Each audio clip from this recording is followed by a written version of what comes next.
అక్రమ రిజిస్ట్రేషన్లు వెంటనే. నా పేరు ఉజ్వల, నేను ఒక సాఫ్ట్వేర్ ఇంజనీర్. అయితే ఇక్కడ వికారాబాద్లో నాకు ఆల్రెడీ 13 ఎకరాల 16 గుంటల భూమి ఉందండి. ఈ 13 ఎకరాల 16 గుంటల భూమి ఉంటే ఈ 13 ఎకరాల 16 గుంటల భూమికి సంబంధించిన డాక్యుమెంట్స్ ఇవన్నీ, ఒకటేమో 496 డాక్యుమెంట్, ఒకటి 7029 డాక్యుమెంట్. అయితే ఇందులో దీని మీద ఆల్రెడీ కోర్టు కేసు నడుస్తుంది. నా సొంత పిన్ని, మా అమ్మ చెల్లి ఏం చేశారంటే, చూడండి, ఈ OS 86 ఒక దొంగ అగ్రిమెంట్ సృష్టించి, ఆ దొంగ అగ్రిమెంట్లో అది సిగ్నేచర్ నాది కూడా కాదు, ఆ సిగ్నేచర్ని ఆమె పెట్టి ఫోర్జరీ చేసి 86 అనే ఒకటి ఇక్కడ వికారాబాద్ కోర్టులో జరుగుతూ ఉంది. అయితే దాని మీద ఆమె ఐఏ వేశారు ఆర్డర్ కోసం. అంటే నేను ట్రాన్సాక్షన్ చేసుకోకుండా ఆమె వేసినప్పుడు ఐఏ ఫస్ట్ నాకు వచ్చింది. సో ఐఏ నాకు వచ్చిన తర్వాత ఐఏ నెంబర్ 455 అది ఆర్డర్ నాకు వచ్చింది, అంటే నన్ను అమ్ముకోమని వచ్చింది. తర్వాత దాని మీద ఆమె CMA 13కి పోయారు. CMA 13కి పోయింది. CMA 13లో ఆమె సక్సీడ్ అయ్యింది, అంటే ఆమె నన్ను అమ్ముకోవద్దని చెప్పింది కోర్టు. తర్వాత నేను హైకోర్టుకి వెళ్ళాను, CRPకి వెళ్ళాను, 966/2025 ఫైల్ నెంబర్. దాంట్లో హైకోర్టు నా CMAని స్టే చేసింది, అంటే వెకేట్ చేసింది. మరలా నన్ను ఉజ్వల నువ్వు అమ్ముకో అని చెప్పింది. కానీ ఈ నెల 30వ తేదీ నేను ప్రతి నెల భూభారతి చెక్ చేస్తూ ఉంటాను.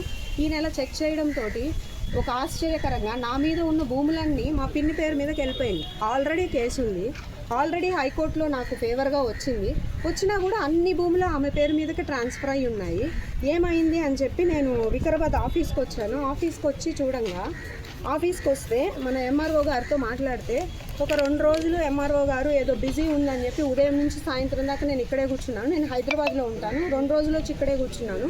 2వ రోజు సాయంత్రం ఇది ఒక కాపీ ఇచ్చారు మాకు. అంటే పేదల భూములు ఇది. ఈరోజు ఆమె డబ్బులు పెట్టి ఆమె హైదరాబాద్లో ఒక అవుట్సోర్సింగ్లో సాఫ్ట్వేర్ పనిచేస్తూ ఉంటే ఆమె అరకొర డబ్బులు ఈరోజు రూపాయి పోగేసి ఈరోజు అక్కడ భూమి కొనుక్కుంటూ ఉంటే, గ్రామీణ పథకం కొనుక్కొని ఉంటే ఆమె జీవిస్తూ ఉంటే, అధికార పార్టీ అడ్డం మీద దౌర్జన్యం చేసి వాళ్ళ కోర్టుల కేసు నడుస్తున్నారు. అన్యాయంగా అధికారులతో కుమ్ముకయ్యి, ఆర్డీఓతోని, ఈరోజు ఉన్న కలెక్టర్ గారితో, ఇక్కడ ఉన్నటువంటి MRO గారితో కుమ్ముకయ్యి, ఎలాంటి డాక్యుమెంట్స్ లేకుండా హైకోర్టులో వాళ్ళకు కూడా స్టే ఇస్తే కూడా స్టేని పక్కన పెట్టేసి బేతకర్ చేసి ఈరోజు వీళ్ళకి అన్యాయం చేసి ఈరోజు 13 ఎకరాల 16 గుంటల భూమి వాళ్ళ పేరు మీద చేసుకున్న పరిస్థితి ఉంది.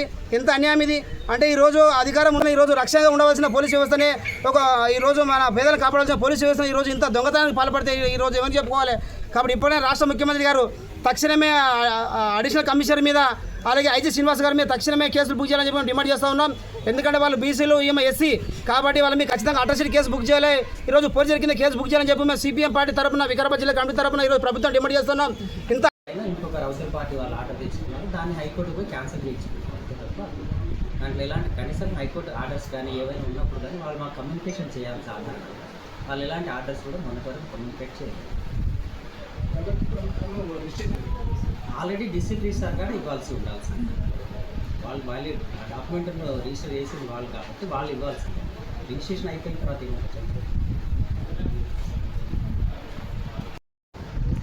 దాంట్లో వాళ్ళు డిస్ట్రిక్ట్ రిజిస్ట్రార్ వాల్యూ చేసిన డాక్యుమెంట్ ఉంది. ఆ డాక్యుమెంట్ బేస్ మీద మేము రిపోర్ట్ ఆర్డీఓ సబ్మిట్ చేయడం జరిగింది. దాన్ని వాళ్ళు వెరిఫై చేసి అప్రూవ్ చేయడం జరిగింది. వాళ్ళ అప్లికేషన్స్ ఏమైనా ఉంటే వాళ్ళు ముందస్తు సమాచారం ఇచ్చి ఉండాలి. అంటే ఏదైతే చేశామో డిస్ట్రిక్ట్ రిజిస్ట్రార్ చేసిన డాక్యుమెంట్ బేస్ మీద చేయడం జరిగింది. పైనుంచి ఆర్డర్స్ ఉన్నాయంటే చెప్పి బయట మాటలు అవి నేను చెప్పిన మాటలు కాదు. డిస్ట్రిక్ట్ రిజిస్ట్రార్ చేశారండి. అది డిస్ట్రిక్ట్ రిజిస్ట్రార్ డాక్యుమెంట్ బేస్డ్ మీద అమలు చేయాలి.